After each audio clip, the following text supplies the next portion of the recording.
Cambiamos un poco de tema y es que este lunes se dieron a conocer los detalles de diversos proyectos de infraestructura que buscarán reactivar la economía del país en la siguiente administración. El virtual ganador de la elección presidencial, Andrés Manuel López Obrador, abordó este lunes en reunión con su gabinete económico 7 temas prioritarios para impulsar el desarrollo económico del país.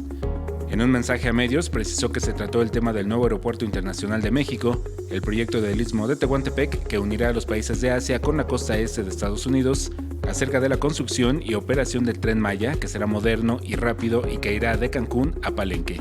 Agregó que desde ahora se están analizando los medios para obtener los recursos necesarios para implementar programas sociales desde el inicio de su gestión. Vamos a destinar alrededor de 500,000 millones de pesos para programas que llamamos prioritarios. 500,000 millones de pesos. Esos recursos se van a reunir con el dinero que vamos a obtener por ahorros, porque se van a reducir, como ya se ha dicho, los sueldos de altos funcionarios públicos.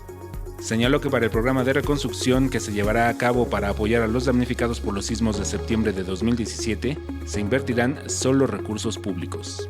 Nosotros estamos contemplando que sea inversión pública, básicamente, porque se le va a dar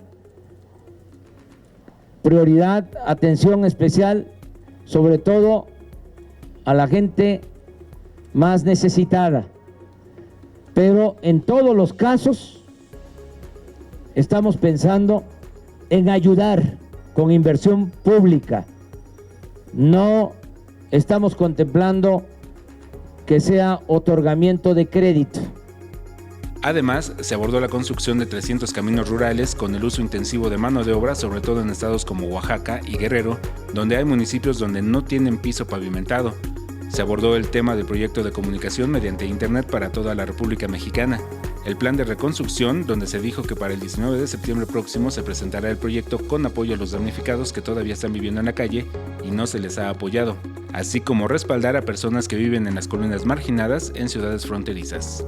Con imágenes de Javier Martínez, Alberto Álvarez Santana, 21 Noticias.